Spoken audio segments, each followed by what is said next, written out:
Part 2. Ben felt the heat of someone's skin against his cheek. He opened his eyes and found himself leaning against a tall young man asleep in the seat next to him. The bus shook and rattled. It seemed as if he'd been on the road for months, but it couldn't have been more than a day or two. Ben squeezed the suitcase that lay on the floor between his feet. The clasps were broken, but it managed to stay shut. He was hungry and his head still rumbled, the way it had ever since the lightning strike a few weeks earlier.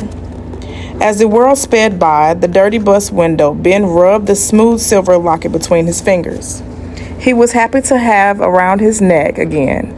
He pulled it back and forth along the thin chain and wished he'd remembered to leave behind a note. Ben didn't want to fall asleep again, but he soon found himself dreaming that the wolves were chasing him all the way from Flint Lake. When he awoke, he was out of breath, as if he'd been running for miles. His head throbbed. Ben realized the bus was no longer moving. The young man next to him was gone, as was everyone else. There was a strange stillness all around him, like time had stopped. He pressed his face against the window. For a moment, Ben thought he might still be dreaming.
Was Ben really here, holding his suitcase? He stepped off the bus into the rank, hot station.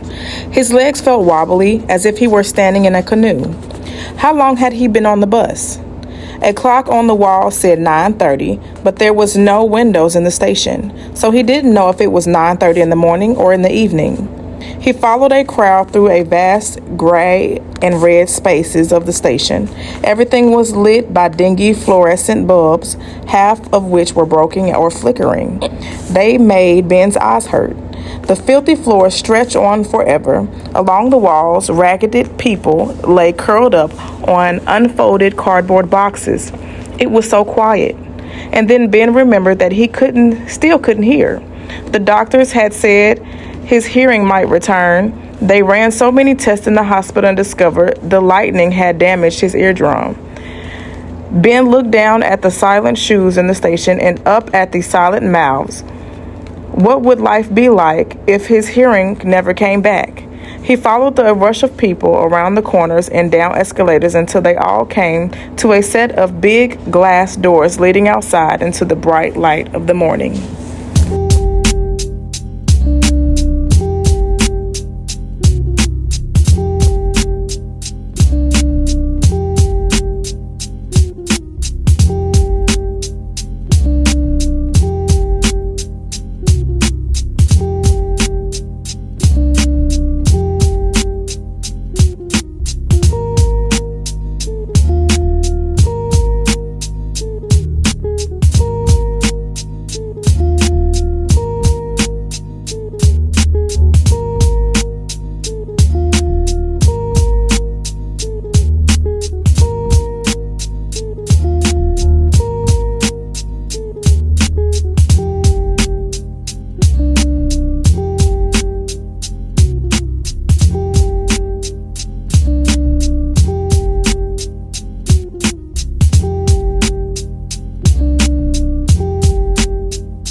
The street was a riot of cars and flashing signs and people. Buildings climbed towards the sky on either side of the street the way the trees back home surrounded Ben's house. Dirty cars and yellow taxis paraded by. Smells he couldn't place bombarded him. From the sidewalks, newspapers flashed headlines like "Heat Wave," "Murder," "Scandal," and "Kidnapping." Spray-painted words covered broken windows. Rows of movie theaters advertised films he'd never heard of and didn't want to see. Ben looked around in astonishment. Taking in all the colors and smells and movement, he felt like he'd falling over the edge of a waterfall. He was sure he had never seen this many people in his entire life on Gunflint Lake. Everyone, everywhere seemed to be a different color, as if the cover of his social studies textbook had come to life around him. The man in a tattered army jacket and battered plants lay along the curb, propped up an elbow, his eyes closed. A little dog with skinny legs was between his feet. Beside them was a tin can with a few coins in it. Ben reached into his pocket, bent down, and added all of his change. The city seemed to swirl and explode around them, and even though Ben was sure it had to be the loudest place on earth, the man and his dog slept through it. Ben tried to imagine the honking, screaming, screeching soundtrack, but to him it unfolded noiselessly, like a scary movie with the sound turned off. All he could hear in his mind was David Bowie singing about Major Tom. His shoelace and buttons and tiny rocks gathered in the cracks of the sidewalk. When Ben bent over to pick up a little souvenir for his museum box, a woman with tiny shorts and a giant hairdo rolled by on skates and accidentally knocked him over. After he got awkwardly back on his feet, Ben pocketed the pebble he was grasping in his hand and walked to a hot dog cart on the corner of 42nd Street and 8th Avenue. He had no more change, so he set down his suitcase between his legs and pulled out the cash from his back pocket. As he stood there counting the bills, a hand darted out from behind him.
Ben was knocked to the ground again. He watched a large figure in purple sweatpants and a white t-shirt disappear into the crowd. He looked down at his empty hands and felt stupid for taking out his money and counting it on the street. He'd read books about New York and seen it on TV and in the movies. He knew how dangerous the city was supposed to be. He stood up again and pulled the bookmark from his pocket. He read his father's address, looked up the street, and squinted. He saw 43rd Street, so he walked in the direction of the higher numbers along 8th Avenue. He was glad the streets were in numerical order. It would be easy to follow them to the 74th Street. He was halfway there when a taxi appeared from nowhere and brushed Ben's leg. A hand grabbed his shirt and yanked him back onto the sidewalk to safety.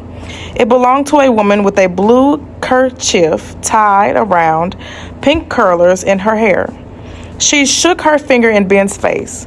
Rattled, Ben kept walking. Soon he arrived in a gigantic traffic circle, trying to look in every direction that once made Ben dizzy. Which way was he supposed to go? He held the bookmark out to a woman walking a fat brown dog and pointed to his father's address. The woman paused just long enough to read it. She moved her mouth and gestured toward the road that bordered a huge park. Ben dodged the cars as he ran through the traffic circle. Soon he was walking beneath the swaying green trees that hung over a wall separating the park from the sidewalk. There were fewer people here than near the bus station, but it was still crowded compared to Gunflint Lake. At last, he arrived at 74th Street. There was only one way to turn, so he made a left and walked past rows and rows of brown and tan buildings, all with stairs leading up to the doors and on the second floor. A dirty white cat scuttled across the sidewalk into a pile of garbage bags. Ben checked the address on the bookmark again. He looked up and realized he was standing in front of his father's building.